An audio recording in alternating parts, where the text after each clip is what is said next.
Merci beaucoup. Merci d'être présent. Et c'est comme, bon, je me sens comme quelqu'un face au peloton qui va me châtier pour toutes sortes de sacrilèges. Non. Je suis quelqu'un qui fait des sacrilèges pour le bien du sacré. Et c'est très contradictoire. Une fois à Carthagène, un journaliste m'a demandé quelle est cette théorie sur les sacrilèges pour défendre le sacré. Alors, je ne voulais pas donner un exemple déjà connu. Et je lui ai dit, combien de morts avez-vous eu l'année dernière à Carthagène? Combien de morts par violence? Il m'a dit, donc je ne sais pas. On était en direct, en télévision.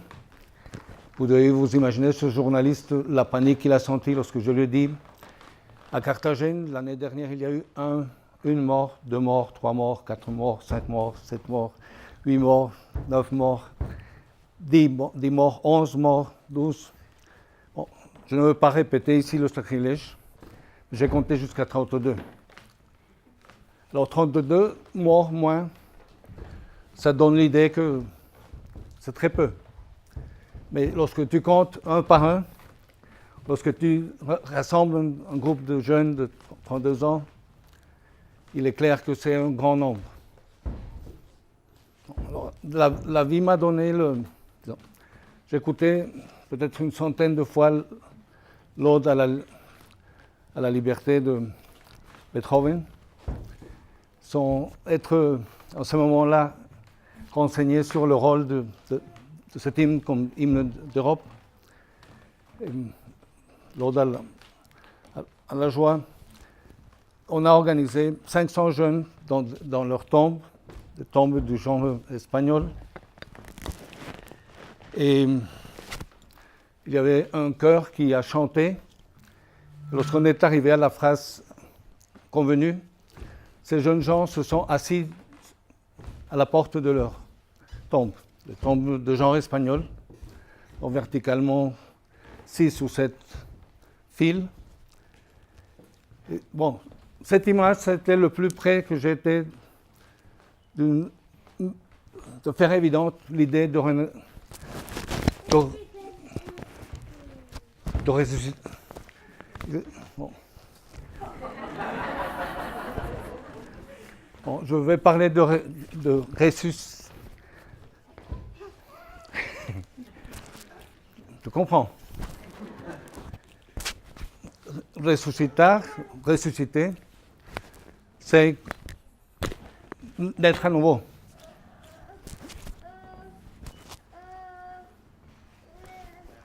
Oui. On peut faire le dialogue. Bon. Lorsque j'étais petit, on m'appelait Gouka parce que je disais Gou. Et ma mère m'a baptisé Gouka. J'avais des difficultés à ne pas.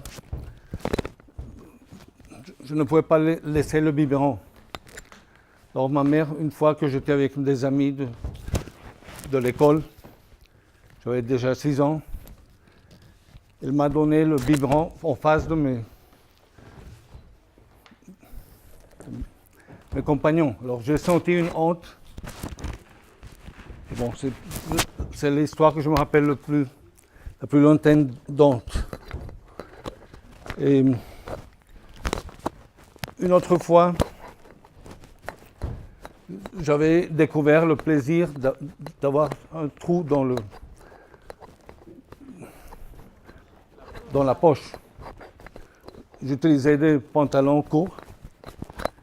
Et bon, disons, ma mère m'a fait une deuxième paire de pantalons courts. Et j'ai pris un ciseau et j'ai coupé le fond de la poche. Et j'étais découvert, évidemment. Donc ma mère, que j'adore, me disait « Dors avec tes mains hors des couvertures ». Bon. Alors, disons, Bon, à 15 ans, je voulais être curé, mais je voulais pouvoir me marier. Donc, je suis passé tout près de... J'aurais jamais pu renoncer à... Bon. Les confessions, j'ai fait la première communion à 10 ans. Et le curé qui m'a préparé m'a enseigné un vocabulaire qui était... bon, disons, ça devenait une routine de dire avez-vous péché contre la pureté? Alors je disais oui. Ensuite, le curé me demandait seul ou accompagné. Alors moi, dans ma misère, je disais seul. C'était une double misère, disons.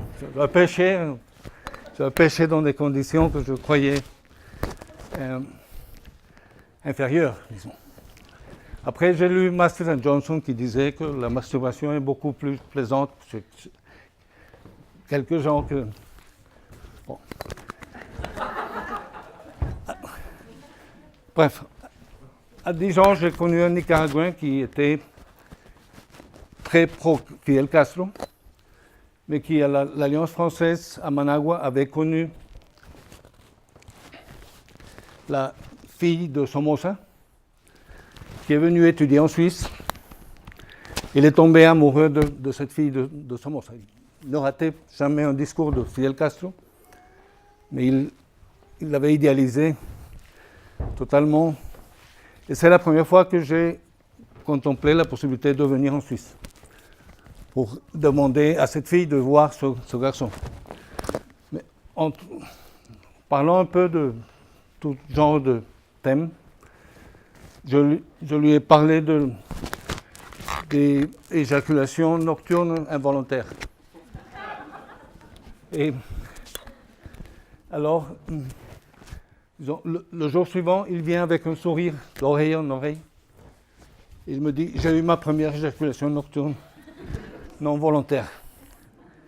Donc les mots ont un pouvoir très grand. Donc, à travers des mots, on peut ouvrir des espaces. Et disons, bon. Et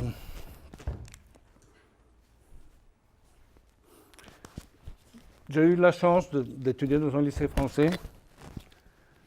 Et il y avait l'histoire d'une prof de deuxième année de primaire et qui racontait l'histoire de l'homme qui est face... C'est plusieurs hommes qui sont en face d'une tempête. Et en ce moment-là, il récupère la notion de Dieu et demande au Dieu clémence. Le cours, qui était assez mécroyant, a chahuté. Et moi, je me suis mis à pleurer. J'étais du côté de la prof. Bon. Beaucoup d'années plus tard, et j'arrive à avoir une maladie qui n'était pas programmée, qui n'était pas calculée dans mes plans. Et je lis Borges, qui a un texte très joli qui dit « Je ne peux pas demander à Dieu d'abandonner son énorme travail pour résoudre en rompant une causalité matérielle, qu'il vienne empêcher à Borges d'être aveugle. » Donc, disons, c'est très étrange, mais disons, bon. Je ne sais pas si je me préparais pour ce chemin lorsque, à 16 ans, 17 ans, je voyais, en suivant un texte d'un philosophe espagnol, je croyais que la meilleure forme d'amour, c'est l'amour basé sur la compassion. Et bon, pendant beaucoup, à 17 ans, j'étais boursier du gouvernement français. À 20 ans,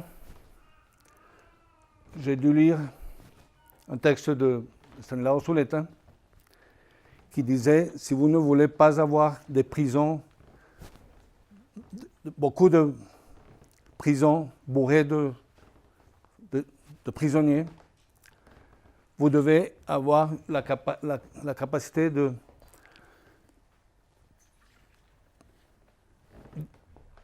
d'avoir des sentiments de culpabilité. Donc, alors, j'ai trouvé cela très tragique, donc, avoir le choix entre la prison et le sentiment de culpabilité. Bon, j'ai lu Dostoïevski pendant que je faisais mes études en maths. Et dans cette époque, je cherchais ma stratégie face aux filles, aux femmes. Et bon, je les emmenais, je les invitais à des ciné-clubs avec des films très, très gris, très durs, avec un débat après le film qui aggrave le... Je me rappelle Main basse sur la ville de Francesco Rossi. Bon, c'était terrible. Alors on sortait les deux tout en pleurant, on partageait les larmes, mais jamais de caresses. Et bon, alors, lorsque je suis revenu en Colombie, j'ai dit je dois changer de tactique ou de stratégie ou de chemin. Et j'ai fondé un groupe de danse. 4 filles et 4 garçons. Et ça marchait incroyablement bien. Je ne danse pas bien, mais j'avais l'autorité de celui qui dirige le groupe. J'avais 3-4 ans plus grand que les filles. Bon, après, il y a eu toute une histoire. Les avocats du père d'une des filles ont eu à résoudre des problèmes avec les avocats de ma mère. Et j'ai été sur le point de me marier au Venezuela par mariage civil, obligé par le père. Qui était très libéral, mais à la fin, il avait dû bien nous rapporter où est-ce que vous allez par ce chemin.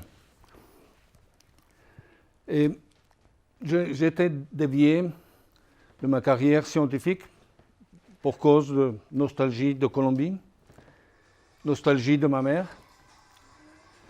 et, disons, un certain sentiment de distance envers les gens qui étaient dans mon cours. Il y avait un seul Français qui me parlait, qui était malade, et j'ai su par sa maladie qu'il était lecteur de Boris Vian. Alors j'ai découvert Boris Vian, qui était un peu différent de Dostoïevski et compagnie. Le côté tragique de la vie. Il y a une chanson française, Ne me quitte pas, Jacques Brel, qui est incroyable, mais la version de Yuri Buenaventura désamorce tout sentiment de tragédie. La salsa cure, là.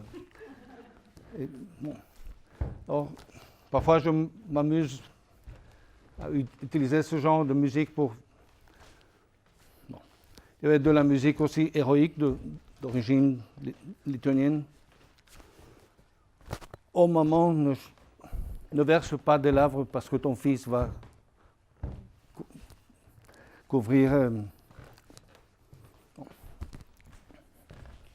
Bon, mon père était un peu bonne vie, ma mère était très divisée entre ses sentiments de solidarité avec les gens pauvres et disons, la liberté d'art. Ceux qui ont vu un des documentaires ont vu ma mère répondre à une question qu'est-ce qu'il a foutu en Tanas, qu'est-ce qu'il a fait dans sa vie. Niyole répond d'une façon très belle, rien. Et puis elle s'explique, elle dit, si on dit si Antanas va se dire qu'il a fait, il va stopper, il ne va pas continuer. Donc il faut lui faire croire qu'il n'a rien fait. Et bon, disons, on a été très complices, on s'est engueulé pas mal de fois. Je l'accompagnais faire des exhibitions au Venezuela, à l'Équateur, en Colombie. Une fois, avec très peu d'œuvres, elle a participé dans une exhibition à Barcelone. Et un jour, je lui ai dit, si tu veux vendre tes sculptures, tu dois être un petit peu plus diplomatique avec les clients.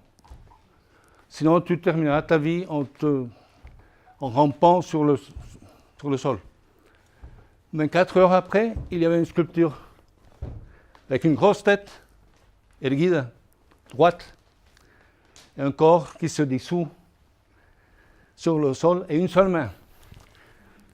Donc elle m'a répondu avec une œuvre, avec une force incroyable. Donc les chocs avec elle étaient productifs, mais parfois étaient très, très durs. Est-ce que vous pouvez me prêter les lacets?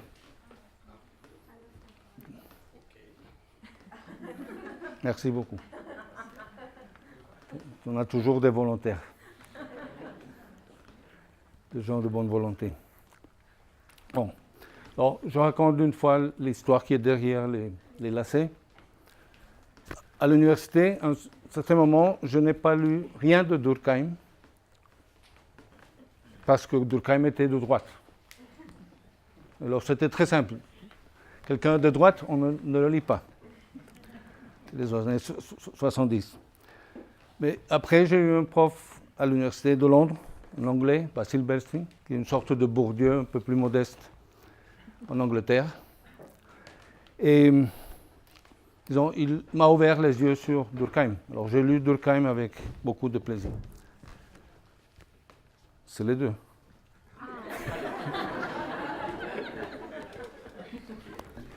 C'est parfait, ça. Alors, d'une fois, je vais demander 2 personnes pour faire un petit exercice de volontaire. Si vous voulez bien, une fille et un homme. Ok. Pardon, Ah oui, oui. Si vous le connaissez, ne le communiquez pas. Si vous connaissez la solution, il faut laisser les gens trouver. Tu connais ce jeu? Non. Non, ça c'était mieux que Kierkegaard.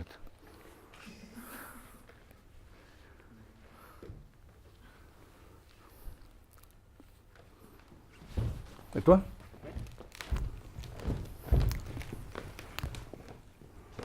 Non. On parle aujourd'hui du tissu social. Alors il faut tisser.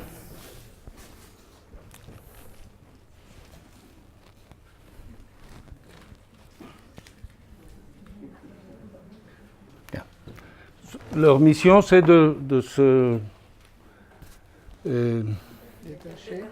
détacher sans couper les lacets, sans ouvrir les nœuds.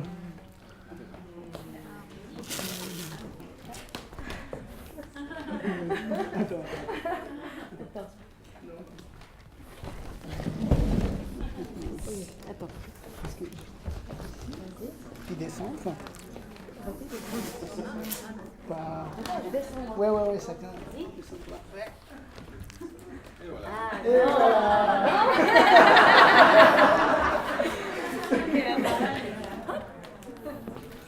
Vous êtes mariés, les deux?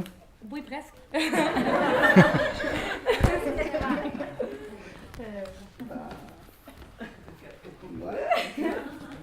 Non. Si, non. Non, si, non. Bon. S'ils prennent trop de plaisir, ça va durer.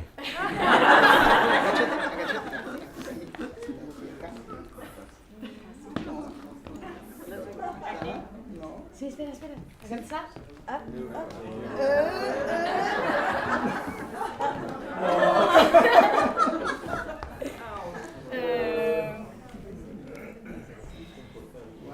C'est compliqué, hein. Attends. Il doit y avoir une... Mais c'est pas possible. Mais bien sûr. Ça... Attends. Ah non.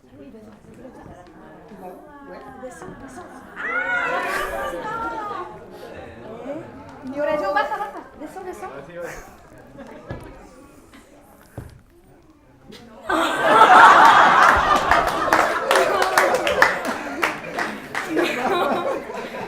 Possible. Je sais pas, on va être obligé de rester comme ça. C'est ensemble. Ok. On donne notre langue au chat. Bon, et vous pouvez, si vous voulez, vous asseoir, mais ne pas vous délier. D'accord. Et bon, mais d'abord quelques commentaires. Ok. Lorsqu'ils apprendront comment se délier, ils auront une énorme nostalgie de l'époque où ils étaient liés. Et vice-versa. Donc, si j'ai bien compris Durkheim, on est trappé sur la transition entre société traditionnelle et société moderne. Dans les sociétés traditionnelles, le lien est très fort et si quelqu'un s'isole, il court danger très fort d'être châtié ou d'être exclu. Dans la solidarité organique, il n'y a plus d'indépendance et chacun fait de sa vie un peu son chemin. Et il n'y a pas de dogmatisme religieux qui oblige tous les gens à croire les mêmes choses. Mais, disons, on a nostalgie des liens prémodernes. Et parfois, des groupes complets se forment, des organisations se forment pour reproduire ce genre de solidarité. Max Weber appelle cette solidarité communisme militaire ou communisme religieux. Bon, si vous voulez vous asseoir dans le...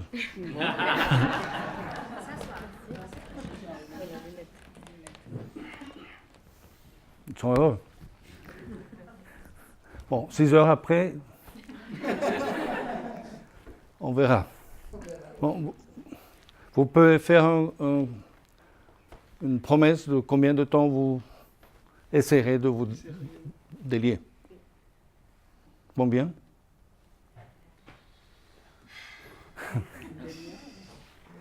Soupir. Oui, ça va être difficile. Hein.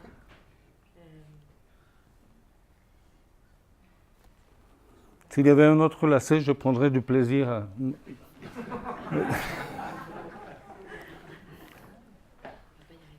Ce n'est pas des professionnels convenus.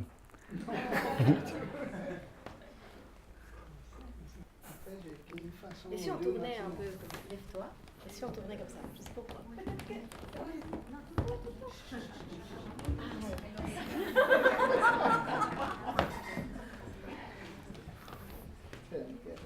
Ah, descends. Là, et si. Non. Ouais, ça y est.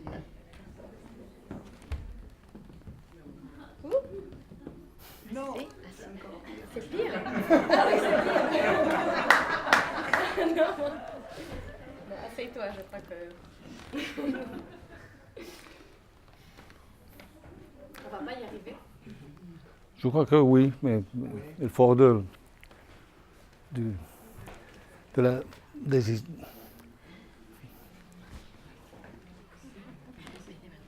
vous allez penser que je suis voyeur. Et je le suis. C'est joli à voir. Bon, je me retourne et je ne regarde pas. Parfois, on enregistre ce qu'ils se disent et c'est aussi assez amusant. Bon, il suffit de... Je ne sais pas si vous connaissez Wilhelm Reich. Moi, j'ai eu un professeur à l'université qui s'appelait... qui était expert en Reich et qui enseigne ici à Lausanne.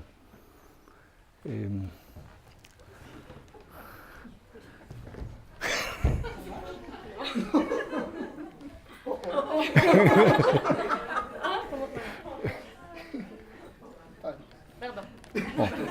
La première campagne politique, je l'ai fait comme ça. Je choisissais, ou j'invitais les gens à choisir un couple. Et il avait la mission de trouver la solution. Et pendant ce temps-là, chaque personne qui était dans la réunion disait « Si j'étais maire, je ferais ceci et cela ».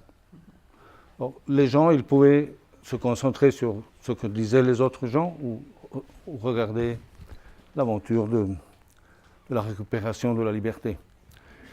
Une chose très importante, c'est pour vraiment constater que quelqu'un a trouvé la solution, il faut lui poser le problème à l'envers.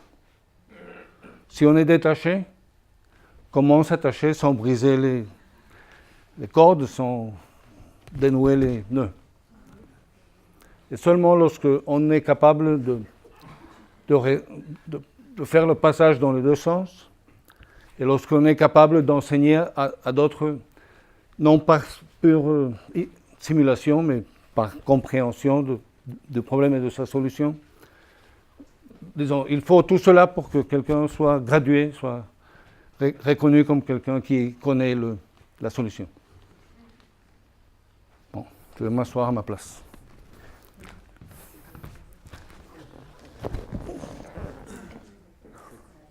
C'est les conseillers. C'est complexe, les conseillers. Parce qu'il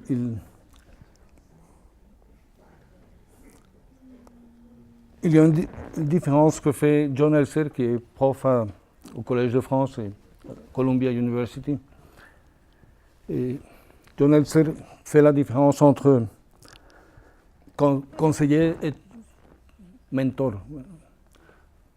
Donc, le mentor, il prépare son disciple pendant plusieurs années et puis il le laisse seul.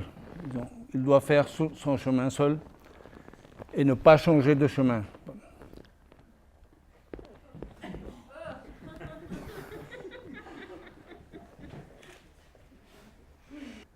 Bon, John Elser, disons, dit qu'il faut former les gens d'une façon qu'ils étant libres de l'influence du mentor, et la personne soit fidèle à son projet. Et surtout respecte ses limites. Disons, le conseiller, il dit, si vous voulez obtenir tel résultat, je vous donne les moyens, je vous explique les moyens, je vous trouve les moyens. Et bon, c'est un peu prétentieux de ma part, mais je sens que j'ai eu comme menteur John Elser et Basil Bernstein. Je dois expliquer pourquoi j'ai fait la route que j'ai faite. Parce que j'étais formé en maths. Pendant 1 an et demi, j'étais drop-out. Je voyageais, j'ai appris.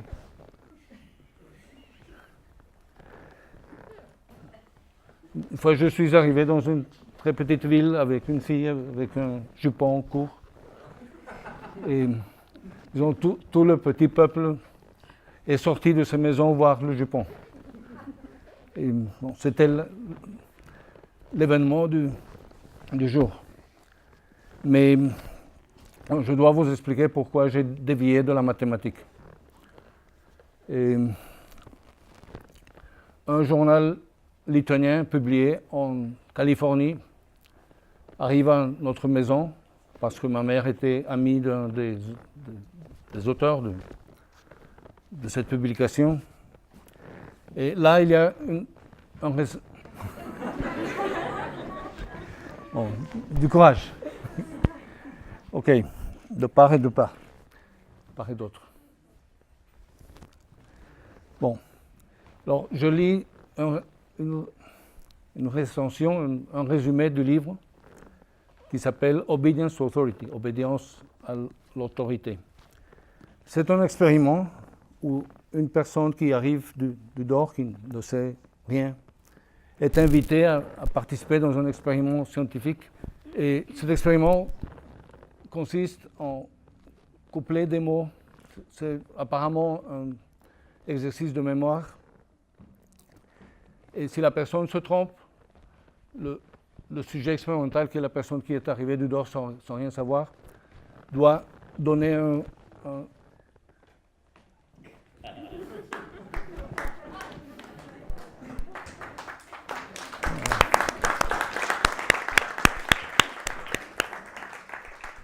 j'ai provoqué un seul mariage en toute ma vie avec ce jeu. Et bon, Milgram fait, disons, donne des ordres au sujet expérimental. Alors, si la personne arrive à faire la paire correcte, il ne fait rien. Mais s'il se trompe, l'autre personne doit donner un coup d'électricité, un choc d'électricité. 15 volts, 30 volts, chaque fois lorsqu'il y a une erreur, il augmente 15 volts. Alors 15 volts, les premiers 15 volts, ça ne se sent presque pas, ou ça ne se sent pas. Mais lorsque vous arrivez à 90 volts, 105 volts, là, ça commence à... Et lorsque vous arrivez à 200 ou 220 volts, vous criez,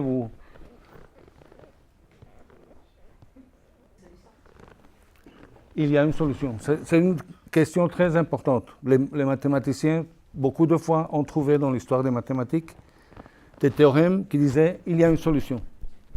Quelle est cette solution? Pas un mot. Mais disons qu'il existe une solution est absolument important pour le progrès de la mathématique. Et donc, la question est très bonne et vous devez être sûr qu'il y a une solution. Bon, en fait, mon père m'a posé ce problème-là lorsque j'avais 16 ans. Je n'ai pas su le résoudre. Lorsque j'ai fini ma maîtrise en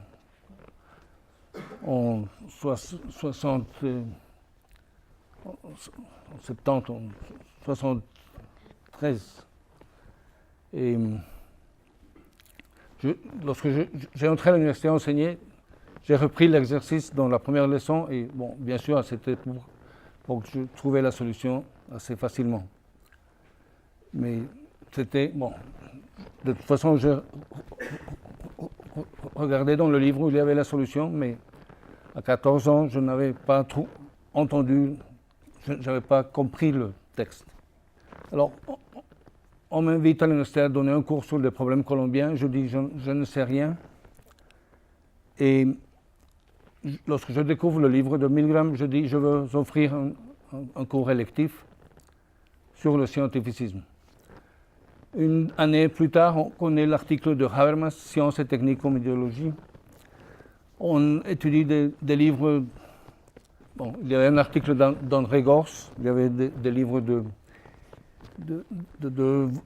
anglais qui avaient pour nom Rose, Hillary Rose, peut-être. Mais disons, je fais 4 cours qui sont suivis par 10 étudiants. Ces 10 étudiants fondent une commune et l'un d'eux se fait tuer dans l'incendie du palais de justice. Je ne savais pas qu'il était dans le groupe M. Simone. On va couper cette séquence en montage. C'était pas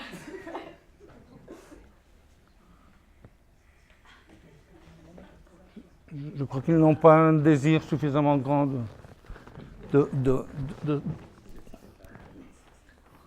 trouver la solution.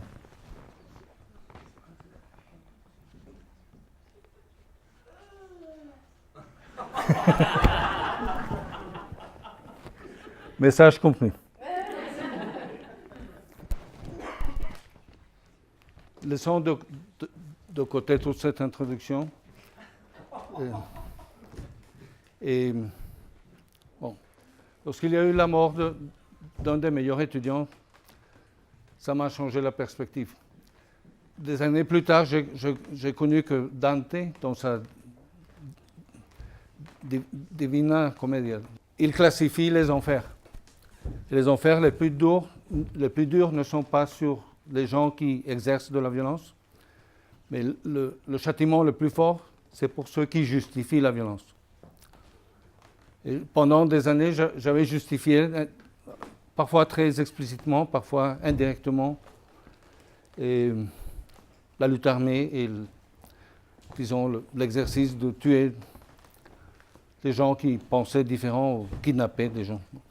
Au tout début, lorsque M19 a kidnappé des mafiosos, des gens de la mafia, je trouvais ça là bien et j'utilisais un proverbe qui existe peut-être aussi en français, qui dit « Ladrón que roba ladrón, 100 años de perdón ». Voleur qui vole un voleur, 100 années de quoi? De pardon. Donc c'était disons, je l'ai vécu aussi dans mon premier conseil comme maire, conseil de sécurité. J'étais très impressionné par le chiffre d'homicides. Il y avait plus de 3000 homicides par an à Bogota. Alors, comme j'étais très préoccupé, quelqu'un du conseil de sécurité a levé la main et a dit « Tranquille, monsieur le maire, un tiers de ce chiffre-là, ce sont des criminels qui tuent des criminels. » Alors, ça a été le moment le plus intense en termes de sentiments. J'ai expliqué très clairement qu'on devait défendre la vie des criminels, que c'était notre devoir.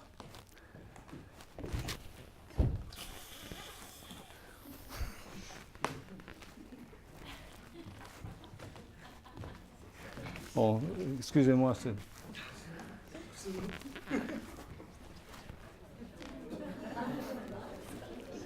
Bon.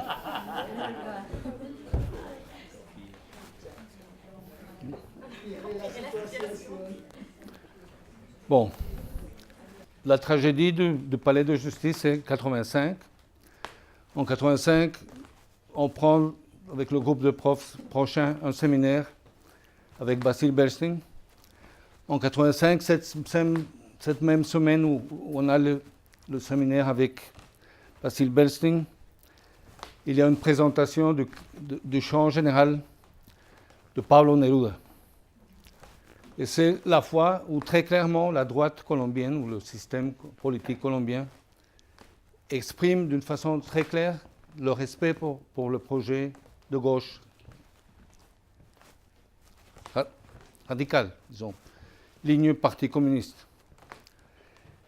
Et bon, et ma mère a invité un des fondateurs du Parti communiste pour ouvrir une de ses expositions.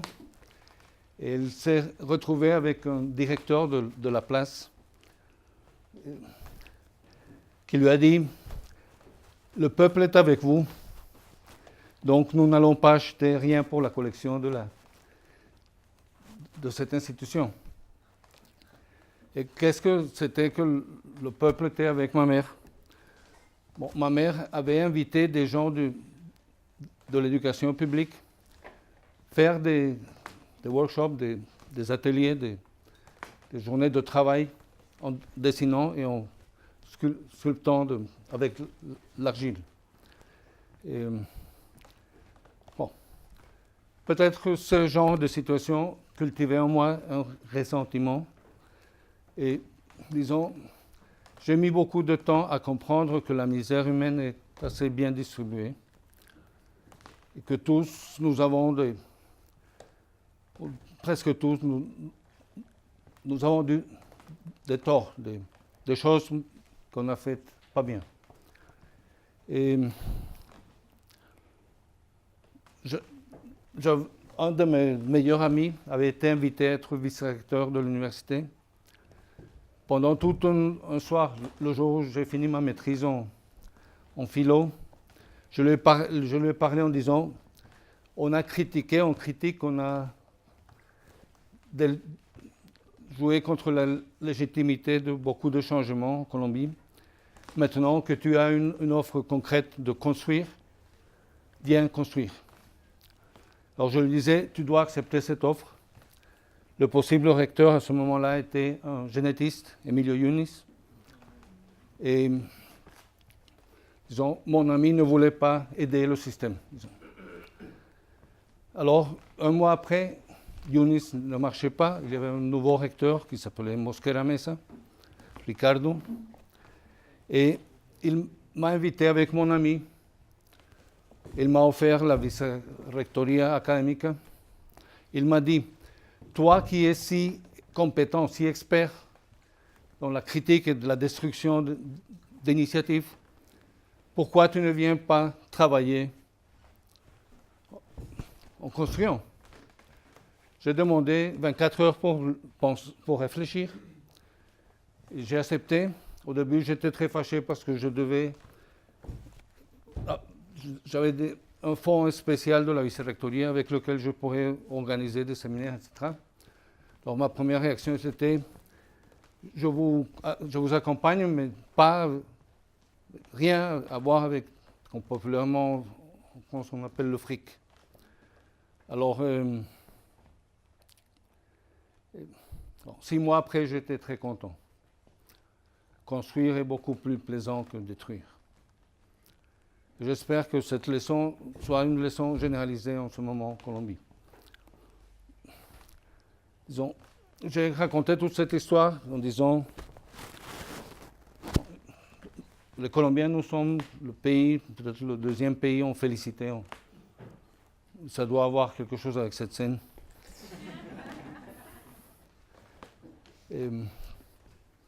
Étrangement, je suis machiste un peu, qui croit comprendre le machisme.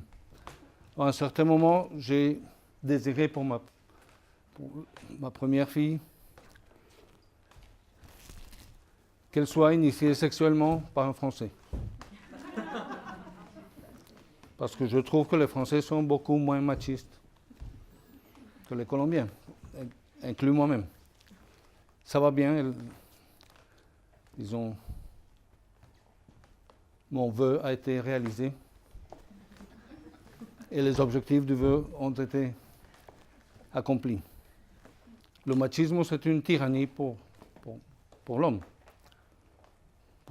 Disons, ce n'est pas seulement des privilèges. Bon, mais disons, la référence au machisme, c'est une introduction à l'idée que la culture peut être changée. Si nous voulons être moins machistes, nous pouvons y arriver. Mais le changement culturel non annoncé et non légitimé, par fortune, est très peu puissant. La culture, ce n'est pas de la gélatine, ce n'est pas de la plastiline. La culture est beaucoup plus complexe et, disons, il est assez facile que les gens qui sont manipulés dans leur culture se rebellent et trouvent une interprétation, changent les mots.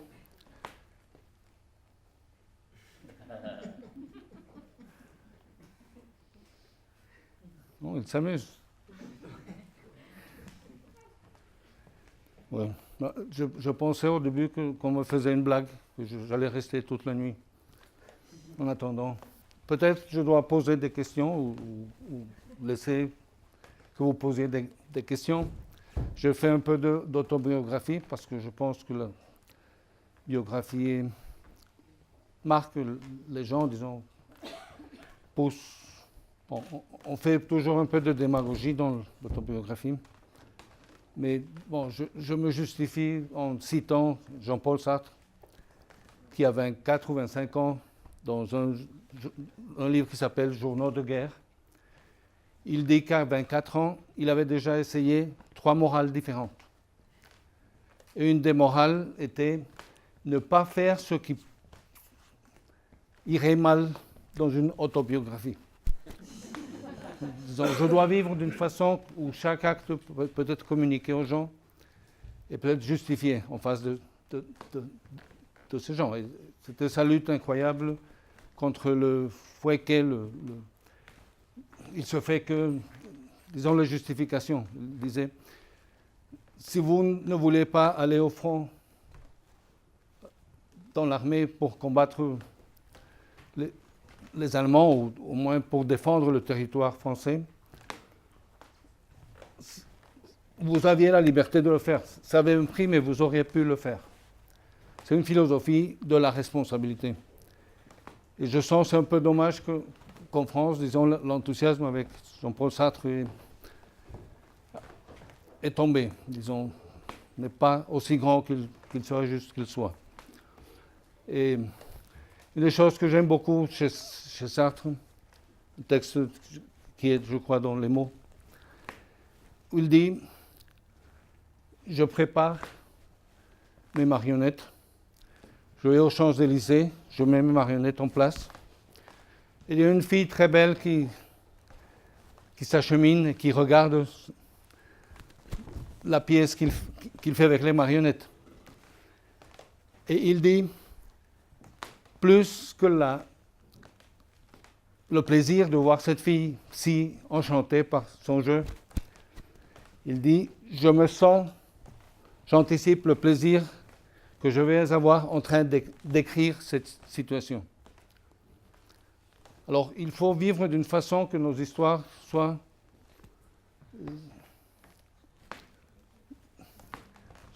dignes d'être lues, soient dignes d'admiration.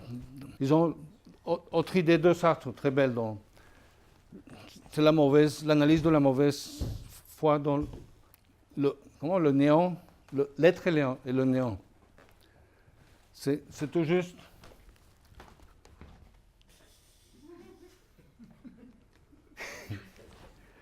Bon, disons, il y a un moment où la caresse déplace l'exploration.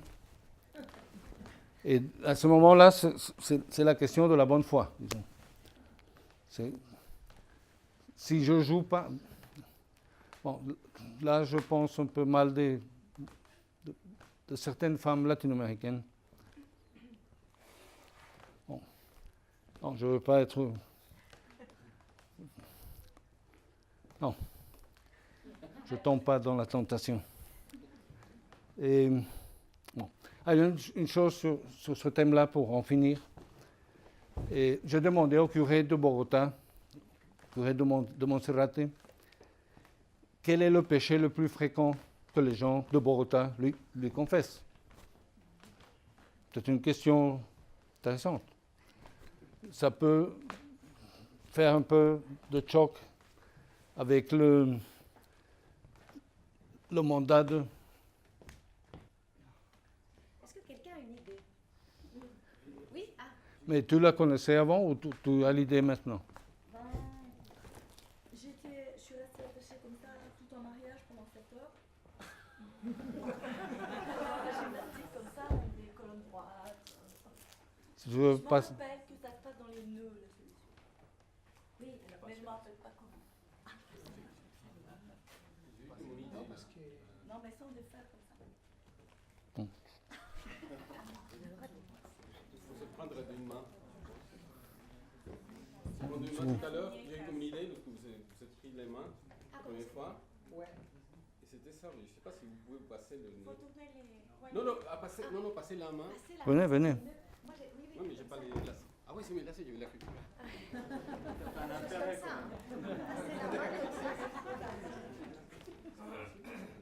C'est pas possible, mais moi aussi j'avais cette idée. Non, parce que c'est un peu comme détaché. Non, ce n'est pas le faire, tout simplement le passer. Et l'autre, il passe chez lui. Et comme ça, chacun reste avec son bâton. C'est un peu, nous sommes, je ne sais pas si vous m'avez dit comme ça. On essaie.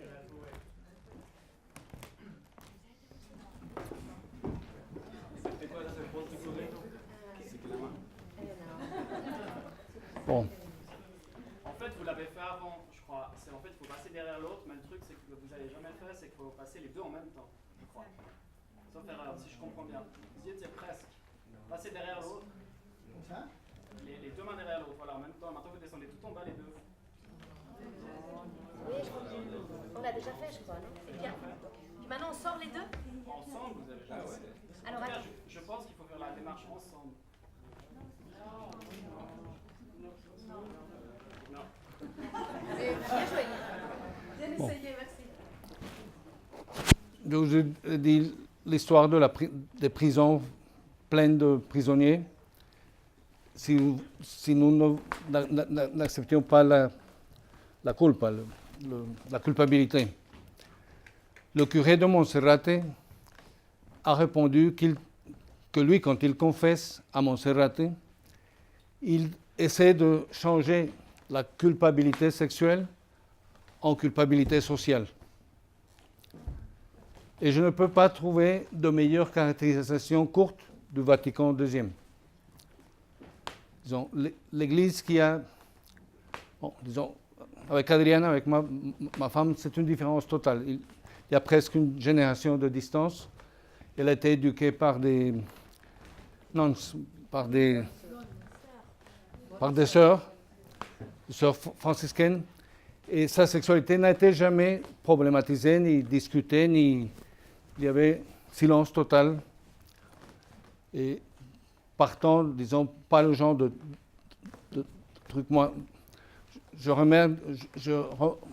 me souviens d'avoir recouru des kilomètres d'une église à une autre église pour ne pas avoir à me confesser avec le même confesseur le jour suivant.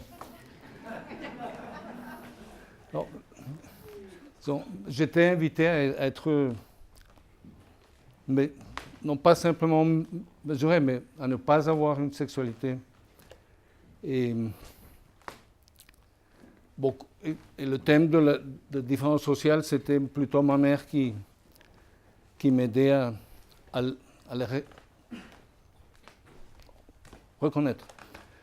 La première fois qu'on est allé en famille à Cartagena, ma mère m'a emmené de la main tout droit de l'hôtel au marché. Mon père est allé avec ma soeur à la plage. Ma mère haïssait la plage. Elle trouvait que bon.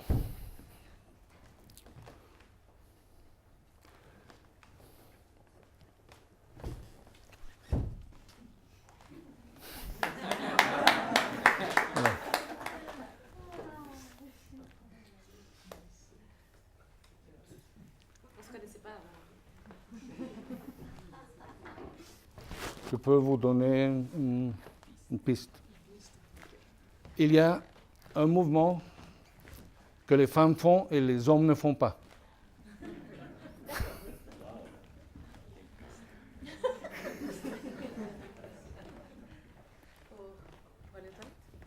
Comment? Être beau dans la vie, ça peut créer des problèmes. C'est baissé quand on va aux toilettes. Quand on est, je sais pas. Non, ça c'est dans l'hôtel où je suis arrivé.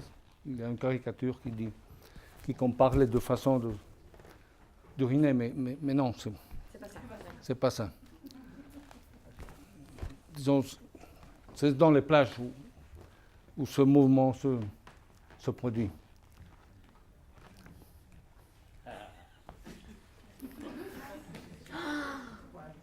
Je dois enlever mon soutien-gorge. Chaud.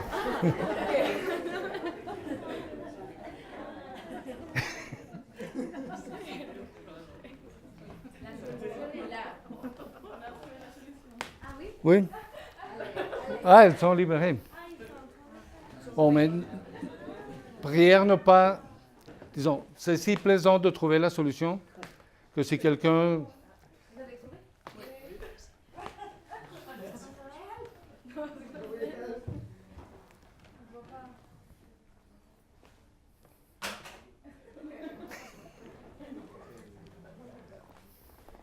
Ok.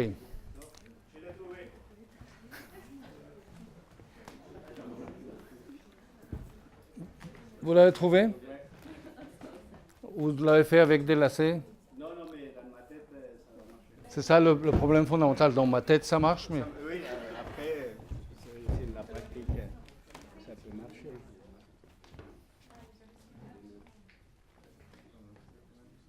Oh, Bravo. Ay, mira. Bon, alors maintenant, il faudrait le faire à l'envers. Ah, il faut le faire à l'envers. Bon. Oh non. Bravo. Comme ça, sur la marquise. Claro. Sauf Non. Non.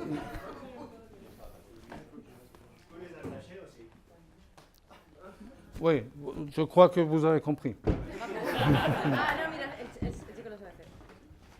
Ah, ben voilà. Bon, voilà. Ok, on les félicite.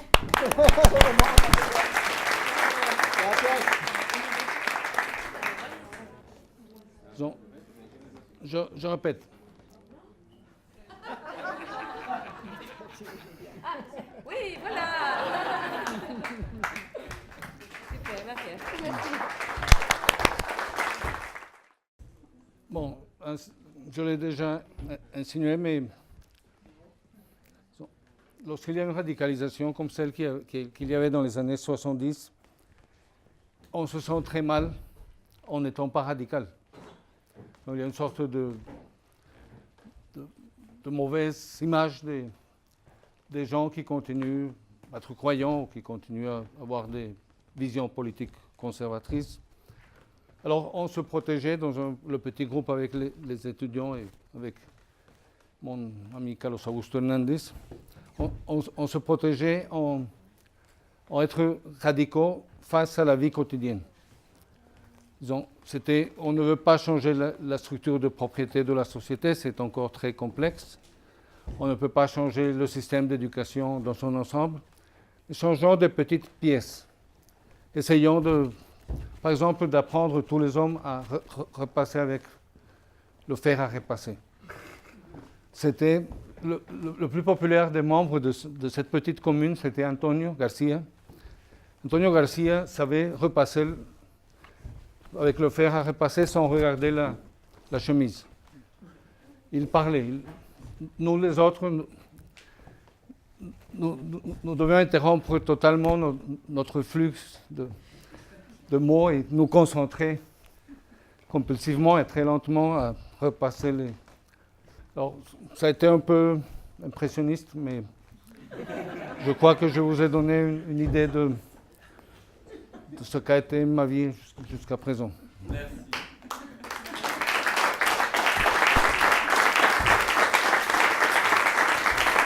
Merci. Ricardo, bon, on parlait merci d'abord pour toute cette explication de la vie. C'est une expérience de vie, je pense, assez intéressante pour tous et pour le pays en général. Mais c'était aussi, je pense, toujours assez intéressant de voir comment toutes ces expériences pédagogiques ont rentré dans l'esprit des gens. Parce que je pense une des choses que je veux dire vraiment chapeau pour arriver à voir ça, que les gens arrivent à comprendre autant de choses et aussi de manière très scientifique de leur faire comprendre tout ce qu'ils ont besoin dans la vie, mais avec des expériences intéressantes comme celle qu'on a vues. Mais au niveau pédagogique, quel était peut-être le défi le plus important que tu as eu dans la vie au moment d'expliquer quelque chose, soit un concept, soit une expérience, soit... Oui. Merci. J'ai un peu l'embarras peut-être de choix, mais je me rappelle une situation à Manizales. J'étais recteur de l'université une semaine avant le jour où j'arrive à Manizales et je fais un discours qui synthétise ma caricature des profs universitaires. Je les appelle, et là c'était un congrès de tous les étudiants d'ingénierie civile de Colombie. Et je leur dis, les profs, nous sommes des fossiles vivants, des amphibiens culturels, ou des amphibies culturels, et des parteras, midwives, sages-femmes du futur. Sages-femmes du futur, c'était pour dire l'université fait ce que d'autres penseurs, Marx, croyaient que c'était la violence. Alors, la violence n'est pas une sage-femme de l'histoire, c'est la connaissance, l'université peut-être. Et bon, j'ai pris un chemin, un détour. Et à Manizales, plus tard, ce même jour, il y avait une occupation par des étudiants encaboulés. Après, j'ai su qu'ils avaient aussi des armes. En ce moment-là, on n'était pas sûr s'ils avaient des armes. Il y avait une commission qui voulait être intermédiaire, mais qui compliquait beaucoup les choses. Alors, j'étais dans un problème. J'avais dit, je ne parle pas avec des gens qui sont en Kaboul. Je parle avec des gens qui sont en Kaboul. Mais je savais que je devais parler avec... Disons, il n'y avait pas de solution sans parler avec les gens en Kaboulais. Alors, j'ai pris 3 chaises. Je me suis assis comme ça en regardant le mur. Et j'ai demandé aux Encaboulés qu'ils se retirent leur Kaboul, qu'il faut être sûr que je ne regarderai pas leur face s'ils avaient peur pour être châtiés ou persécutés. Je garantissais que les 3 personnes, le vice-recteur et le recteur de notre université et moi-même, nous ne ferions rien pour avoir leur identité. Alors pendant 3 heures, on a parlé très bien. Je disais, je ne sais pas si vous conservez le Kaboul ou non, mais j'apprécie votre confiance. Bon, à la fin, c'était l'époque de la Constituante de 91, et on avait le même objectif d'un système public d'éducation plus fort, avec des garanties constitutionnelles, du genre au moins tant % du PIB, c'est un peu antitechnique, mais tant % du PIB doivent être dédiés à l'éducation publique. Et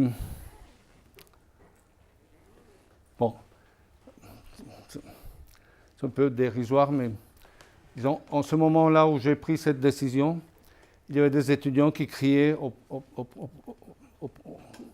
premier étage, au rez-de-chaussée, pardon, qui criaient « Antanas, hippie recién bañado, con tu reforma a otro lado.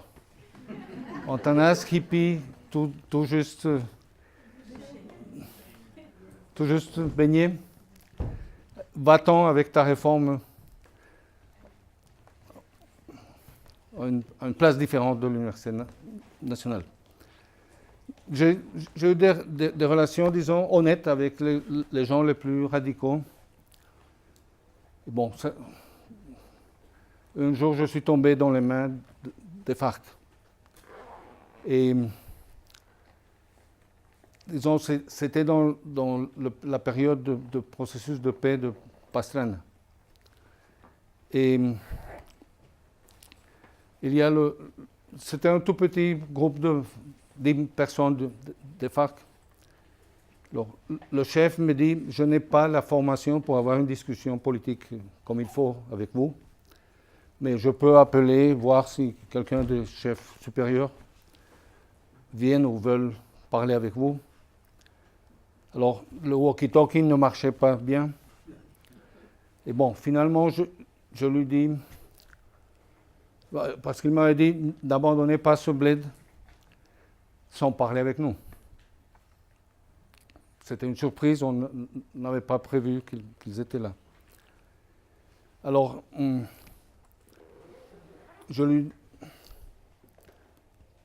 me dit, allons-y dans la forêt, parler avec Roumania. Roumania était un chef guerriero, ou est un chef guerriero, qui avait une réputation de cruel. Alors, j'ai dit, à tout hasard, mes principes m'empêchent d'aller vous suivre. Alors il me dit, laissez de l'argent. Je dis, mes principes me l'empêchent. Là, je pensais, c'est ma dernière phrase. Et il a réfléchi, sais-tu un moment? Il m'a dit, bon, allez-y. Et je pars. Lorsque j'ai marché 2 mètres, 3 mètres, il me dit, mais confesse que tu as eu peur. Disons, en simplifiant beaucoup, la guerre est une affaire en très grande partie émotionnelle. Et le fait de produire dans l'autre une émotion devient un objectif central. Par exemple, faire peur à l'autre. Alors, dans le projet de faire peur à l'autre, il y a des actions qui sont complètement démesurées et qui trahissent leur auteur parce que ces actions n'aident pas à être aimées. Lorsque j'ai utilisé le gilet bulletproof, par balle, oui. Lorsque je l'ai utilisé, bon, j'avais promis ne pas en utiliser aucun, mais je ne pouvais pas le vendre, ce qui était ma première réaction, vendre le gilet et donner l'argent pour le système d'éducation. Même la sécurité nommée passive est une déviation de ressources qui peuvent être beaucoup plus utiles dans l'éducation. Alors, je me mis le gilet sous la chemise. Et je suais. C'était horrible. C'était comme une sorte de punition. Alors, j'ai décidé de me mettre le gilet en dehors. Il y a beaucoup plus de circulation d'air. Et ce n'était pas une vergogne. Je voulais assumer publiquement que j'avais mis une veste anti-balle, par balle. Et j'ai découpé un cœur à la place du cœur. Chaque fois que l'ambassadrice des États-Unis me voyait, elle me touchait un peu, en faisant du flirt. Elle disait, mets de toute façon une plaque en métal. Et je ne l'ai jamais mise. Je voulais être reconnu comme vulnérable. Je voulais être reconnu comme invincible, comme personne qui peut être persuadée. Et bon, avec le temps, j'ai su qu'il y avait des campamentos, des champs, où il y avait des kidnappés de la police et des kidnappés et des militants de la guérilla. Et au moins dans un cas où j'ai été vivement informé par un des militaires de haute catégorie. Au moins dans un cas, ils m'ont raconté qu'ils étaient dans les élections, tous de ma part. Lorsque j'ai gagné la deuxième fois les élections, j'étais dans un champ de prison horrible avec des fils de fer. Et bon, disons, j'aurais la confiance de certains représentants des deux secteurs. Et bon, j'ai peut-être utilisé mal cette confiance.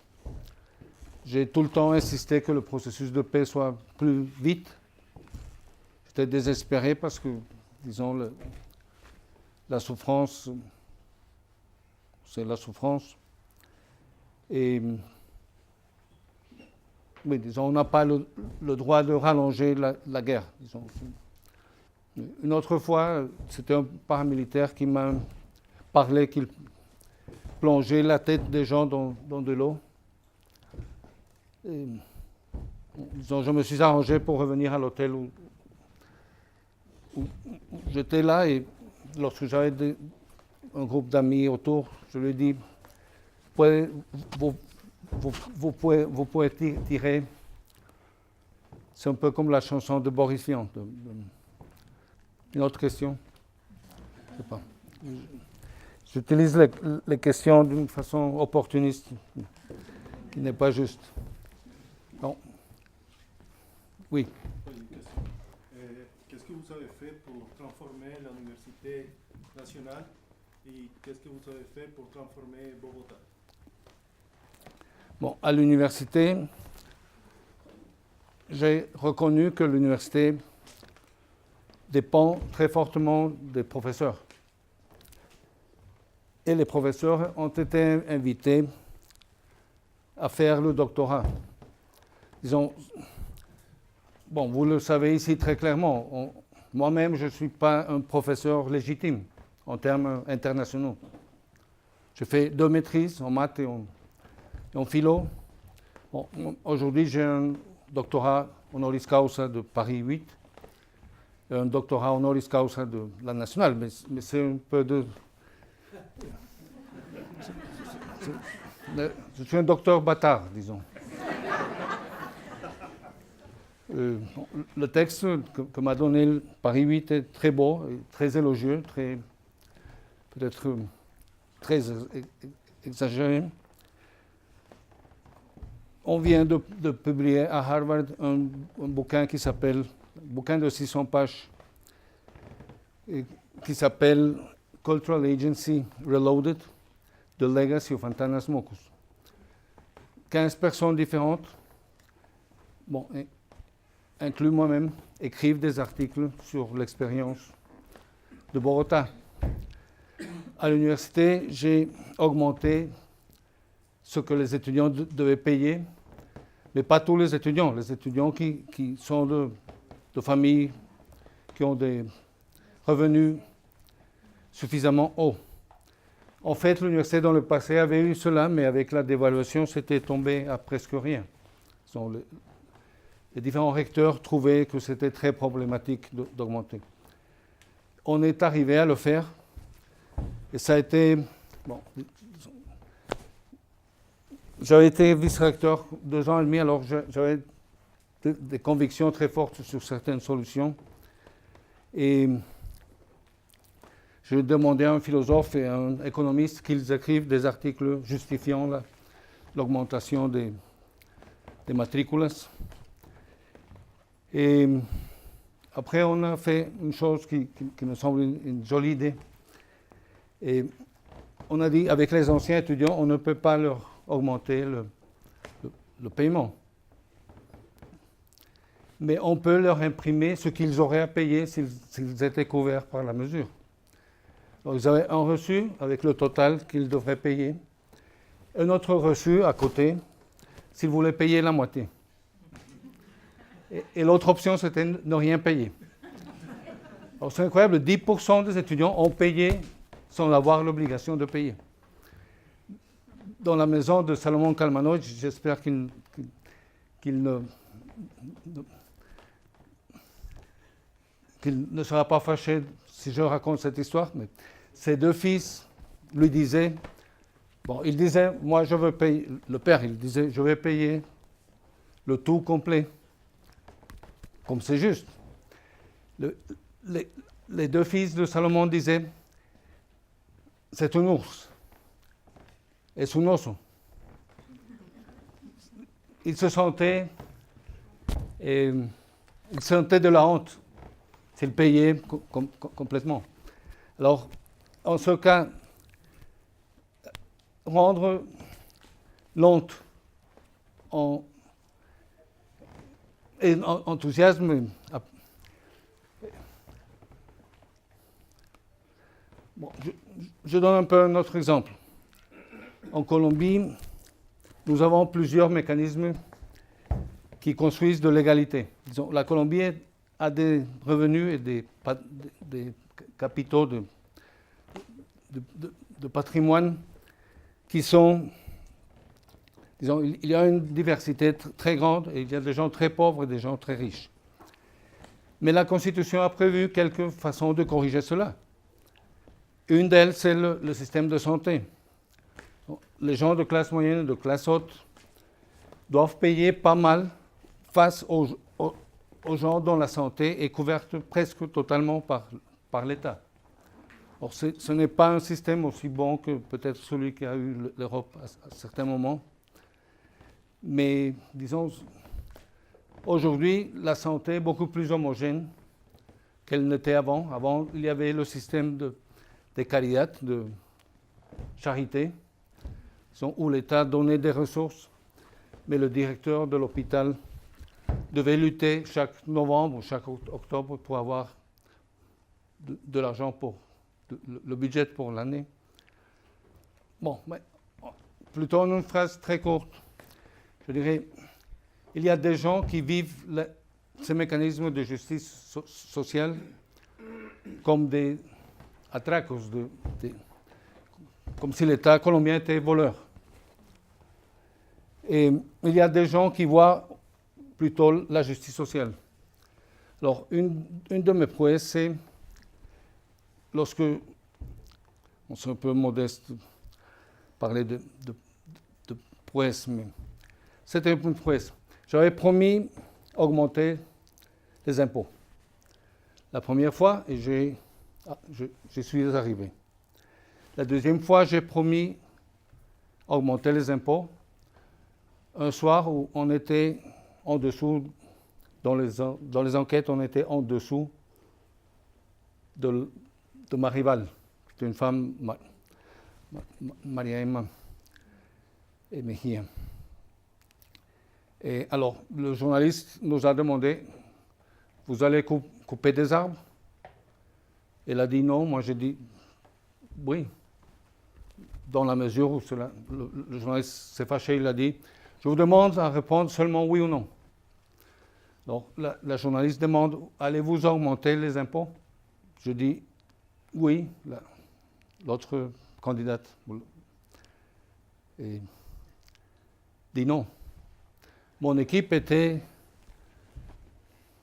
ce soir était complètement, on s'est fini avec la campagne. À 4 heures du matin, une des entreprises qui faisait les enquêtes nous appelle et dit, vous êtes en avant. Adriana, ma femme qui est ici,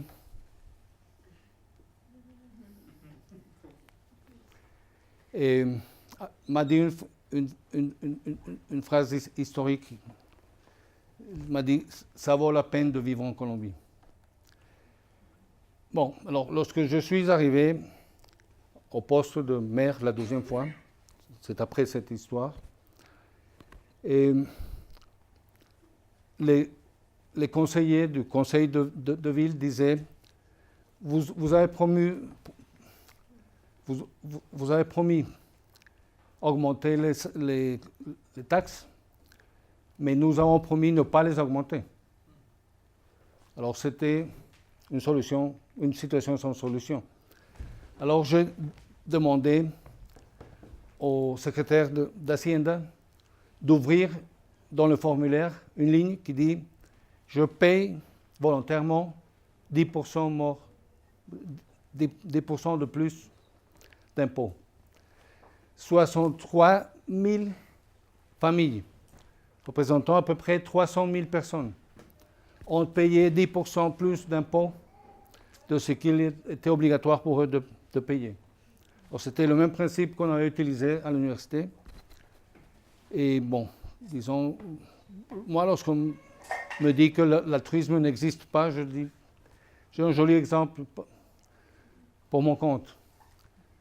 Et, disons, les gens sont meilleurs que ce que pensent pas mal de théoriciens de la société. Ce qui est intéressant, c'est qu'en ce moment, à peu près 10 000 personnes continuent à payer.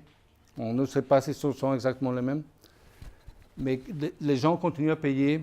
Un groupe beaucoup plus petit, mais ils continuent à payer. J'ai fait un focus group avec des gens qui avaient payé. Et ce qui est sorti de ce focus group, c'était qu'il y avait conscience que les impôts corrigent les inégalités, qu'il y avait confiance dans l'équipe qui gouvernait la ville.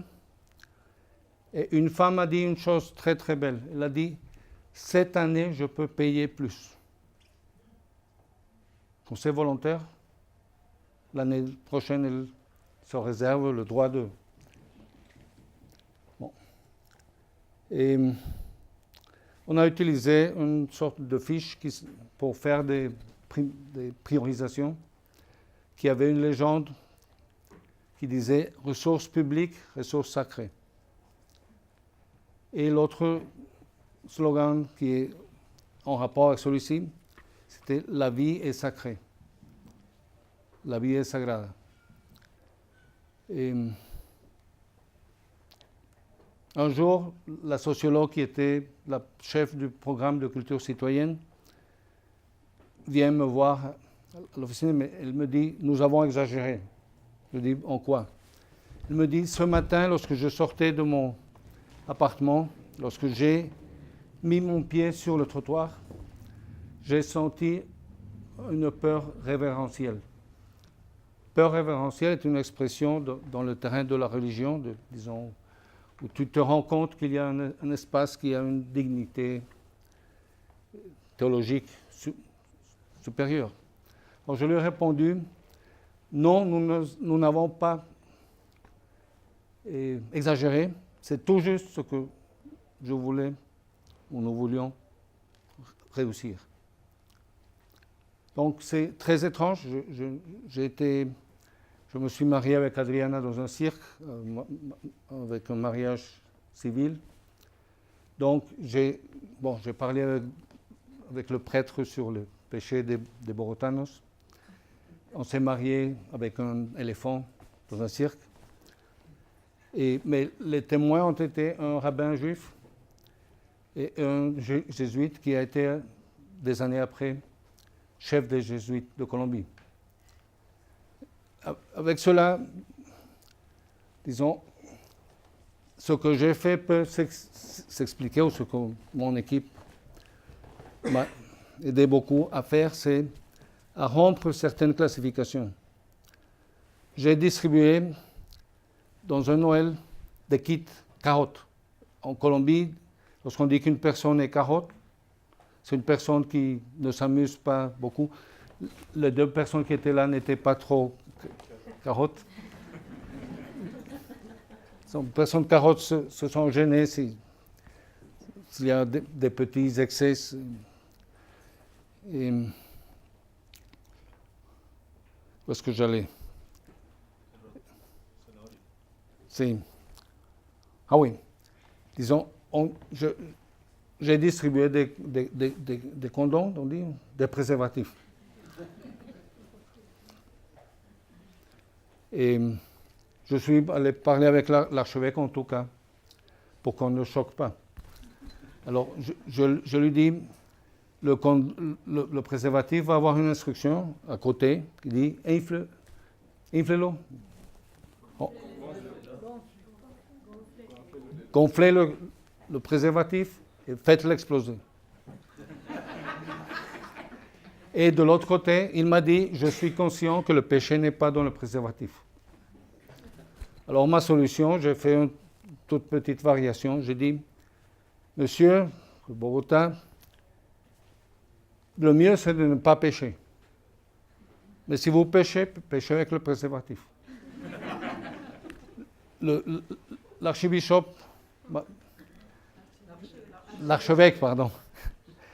L'archevêque m'avait dit, je suis conscient que le péché n'est pas dans le préservatif.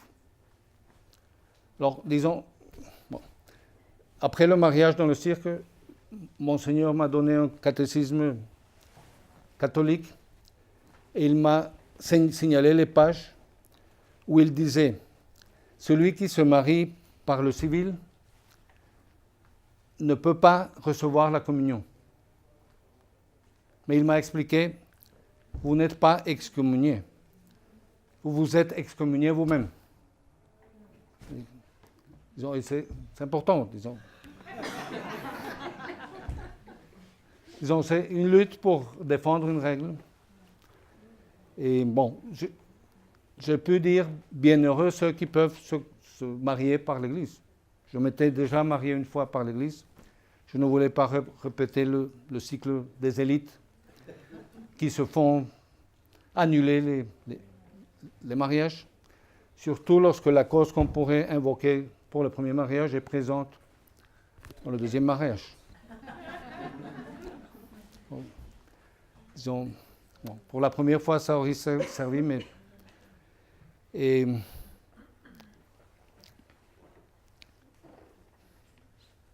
Adriana a suggéré le cirque. Ma mère n'est pas allée à ce mariage en protestant, en disant « tu te moques d'Adriana ». Et disons, pour moi, le mariage civil n'est pas...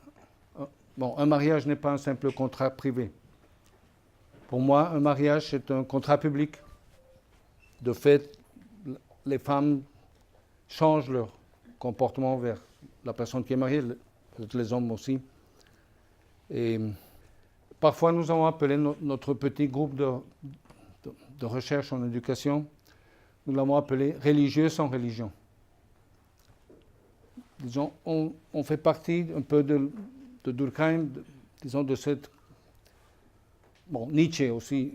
Lorsque Nietzsche écrit le texte sur la mort de Dieu, c'est un texte très beau qui fait exploser, d'une sorte, pour une dernière fois, de manière très belle, la distance entre la société où il y a Dieu, où il y a une clarté sur ce qui est bon et ce qui est mauvais, et la société contemporaine, moderne, où, bon, dans la tradition espagnole, c'est Cambalache. Et, disons, alors, les sociologues et les philosophes trouvent une manière de faire briller une dernière fois le sacré.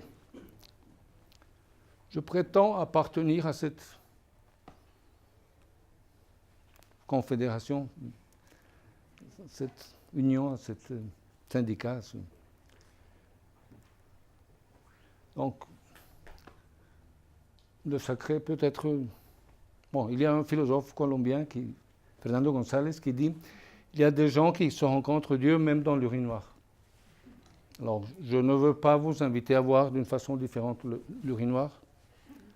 Je vous rappelle que les Anglais, avec toutes leurs différences avec les Français, lorsqu'ils ont été 500 experts anglais, ont été invités à dire quelle était l'œuvre d'art la plus importante du XXe siècle. Ces 500 ressortissants de Grande-Bretagne, ces Anglais, ont voté et c'est l'urinoir de Duchamp qui a gagné. L'artiste, c'est quelqu'un qui arrive à transformer la manière de voir les choses. Ça s'interprète très souvent aussi en termes de dire les choses. Construire un regard alternatif, un regard différent, c'est possible, mais ce n'est pas garanti. Disons, il y a une conquête qu'on doit faire jour à jour. Il y a une sorte de trivialisation. Un expert russe en art, il dit que l'art redonne des couleurs à la réalité. Il dit tout devient gris. Le couple, le mariage, la famille, ça devient gris. Le travail, ça peut devenir gris. La fonction de l'art, c'est de retrouver des couleurs. Peut-être les mêmes couleurs ou des couleurs différentes. Et l'article s'appelle L'art comme technique. Et le nom, qui le sait?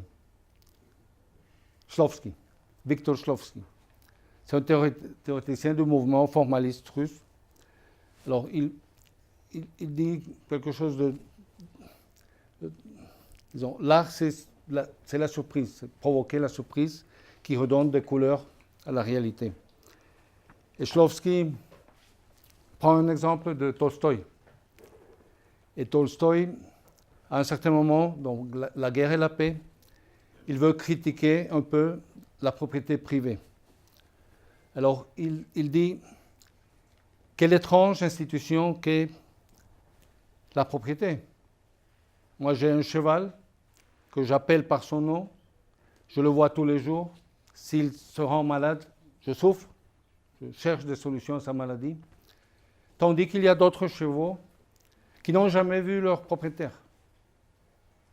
5 lignes, et l'institution de la propriété est presque détruite.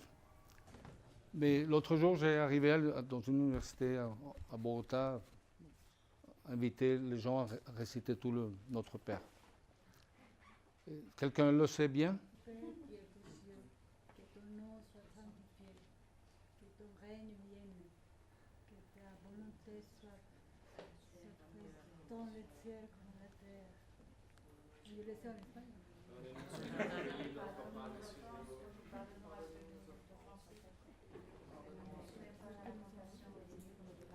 Délivre-nous de la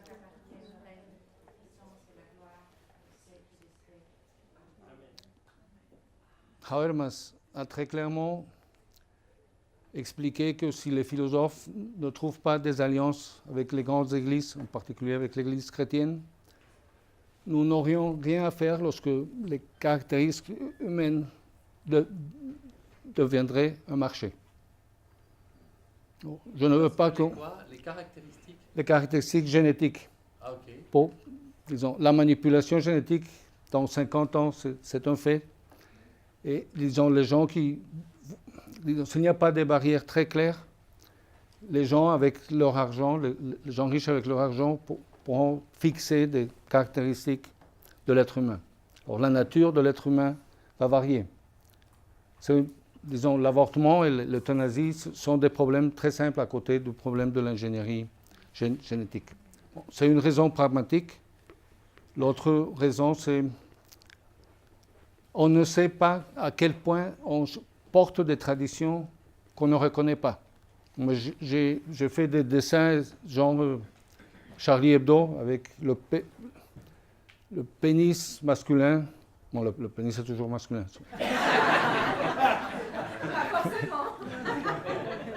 Wow, très bien. C'est toute la discussion de Masters and Johnson. Bon, La conclusion. sans blague. Non, la conclusion, c'est que les traditions sont là et on ne sait pas qui porte quoi. C'est comme si on avait à traverser une montagne et après avoir traversé la montagne, chacun pourra dire ce fragment, c'est toi qui l'as porté. Cet autre fragment, c'est toi. Disons, les traditions sont beaucoup plus mystérieuses que le savoir technique. On ne sait pas jamais complètement ce que notre Père qui est aux yeux dit. Bon, mais je ne veux pas faire du prosélytisme catholique. Je m'arrangerai peut-être pour faire au lieu de prières, des maldiciones. Je ne rien promettre. Mais peut-être j'aurai Le curé de Monserrate, il m'a tenté une fois très clairement. On était assis avec Adriana à côté, dans des positions privilégiées. Et il est parti avec l'hostie. Mais, disons, ce qui m'a aidé... Alors, il y a un curé qui a protesté parce que j'ai pris la communion. Et il est allé me voir à la mairie. Alors, il a donné des bons arguments. Alors, j'ai dit comme mon dernier argument, je suis comme les femmes catholiques qui planifient. Alors, il a dit, oui, mais elles ne planifient pas en public.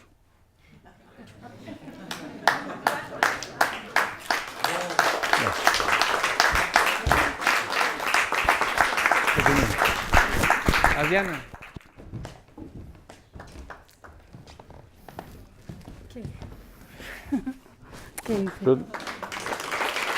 Je lui dois beaucoup.